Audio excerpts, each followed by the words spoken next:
Саламатсыздар ма, құрметті білім алушылар. Менеджмент мамандығы, салық және салық салу пәні. Бүгінгі дәрсіміздің тақырыбы мүлік салығы. Арнайы пәндер оқытушысы Жармухамбетова Рошан Асығатовна.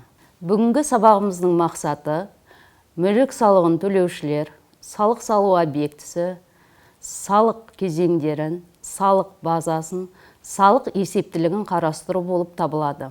Салық және бюджетке төленетін басқа да міндетті төлемдер салық кодексі.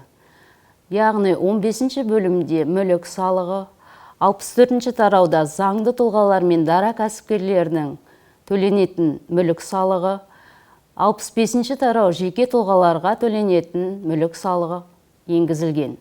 Мүлік салығы дегеніміз Қазақстан Республикасының аумағында меншік, шаруашылық жүргізу, немесе оралымды басқару құқығында салық салу объектісі бар, заңды және жеке тұлғалардың төлейтін салық түрі.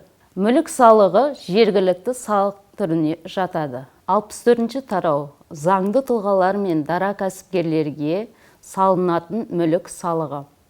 517-ші бап салық төлеушілер. Бірінші тармақшасы Қазақстан Республикасының аумағындағы меншік, шаруашылық жүргізу, немесе жедел басқару құрылымындағы салық салу объектісі бар заңды тұлғалар.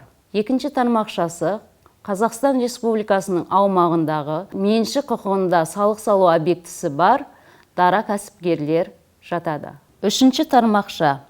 Егер осы бапта өзгеше белгіленбесе, мыналар мүлік салығын төлеушілер болып табылады. Бірінші, арнаулы салық режимі қолданатын дара кәсіпкерлер. Екінші, мемлекет мекемелер және орта білім беретін мемлекеттік оқу орындары. Үшінші, қылмыстық жазаларды атқару саласындағы уәкілетті мемлекеттік органның түзеу мекемелерінің мемлекеттік кәсіпорындары. Төртінші, дара кәсіпкерлер. 521-ші бап салықтық мөлшерлемелер. Бірінші, егер осы бапта өзгеше кездеспесе, заңды тұлғалар мүлік салығының салықтық базасы 1,5% мөлшерлеме бойынша есептейді. Екінші, мүлік салығы салықтық базасы 0,5% мөлшерлеме бойынша мына төлеушілер есептелінеді. Бірінші, дара кәсіпкерлер. Екінші, оңтайланған декларация негізіндері, арнаулы салық режимін қолданатын заңды тұлғалар. Келесі слайд, яғни 65-ші тарау жеке тұлғалардың мүлік салығы салық кодексінде енгізілген. 526-ші бап салық төлеушілер. Бірінші, осы кодекстің 528-ші бабына сәйкес салық салу объектісі бар жеке тұлғалар жеке тұлғалардың мүлік салығын төлеуші болып табылады. Екінші, мыналар жеке тұлғалардың мүлік салығын төлеушілер болып табылмайды. Кеңес одағының батырлары, социалистік еңбек ерлері, халық қаһарманы, Ұлы Отан соғысының ардагерлері, Қазақстанның еңбек ері, даңқ орденімен, отан орденімен наградталған адамдар, батыр ана мен алтын алқа алқасымен наградталған көп балалы аналар. 527-ші бап. Жекелеген жағдайларда салық төлеушіні айқындау. Бірінші, мемлекеттік мекеме салық салу объектілерін сенімгерлік басқаруға берген кезде, салық төлеуші осы кодекстің 41-ші бабына сәйкес айқындалады. Екінші, егер салық салу объектісі бірнеше тұлғаның ортақ үлестік меншігінде болса, осы тұлғалардың әрқайсысы салық төлеуші деп танылады. Үшіншіден, бірлескен ортақ меншіктегі салық салу объектілері өздерінің арасындағы келісу бойынша осы салық салу объектісі меншік иелерінің бірі салық төлеуші болып алады.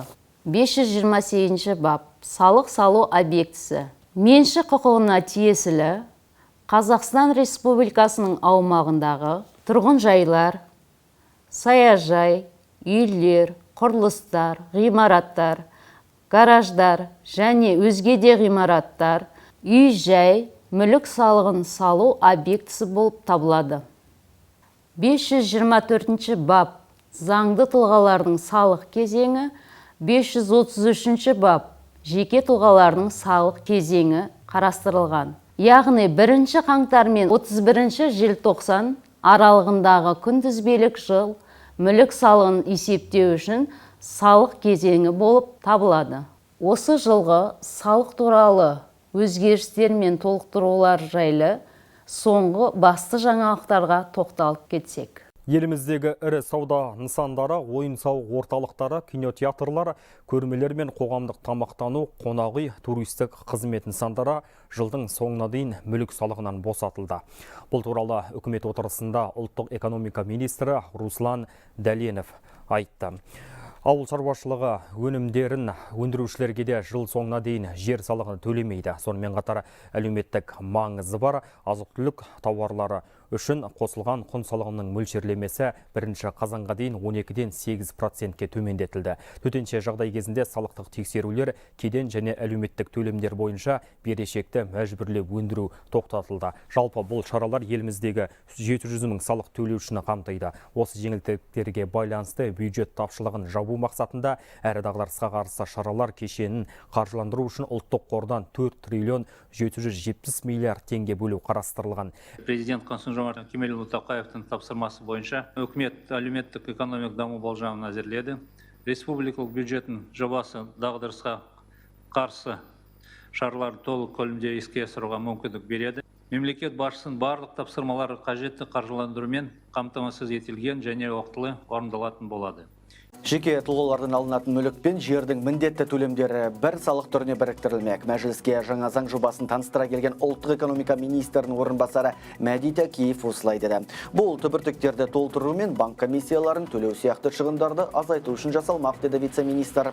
Бұл жаңашылдық заңдағы жалғыз өзгеріс емес, сондай-ақ көп пәтерлі тұрғын үй иелеріне салынатын жер салығын алып тастау көзделуде.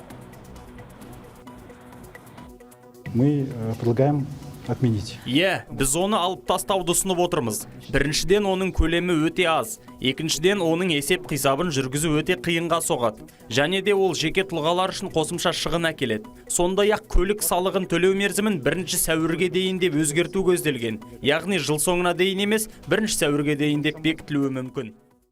Бүгінгі сабағымызды қорытындылай келе, қосымша мәліметтерді Қазақстан Республикасының Қаржы министрлігінің, Мемлекеттік кірістер комитетінің kgd.gov.kz сайтынан қосымша мәліметтерді ала аласыздар.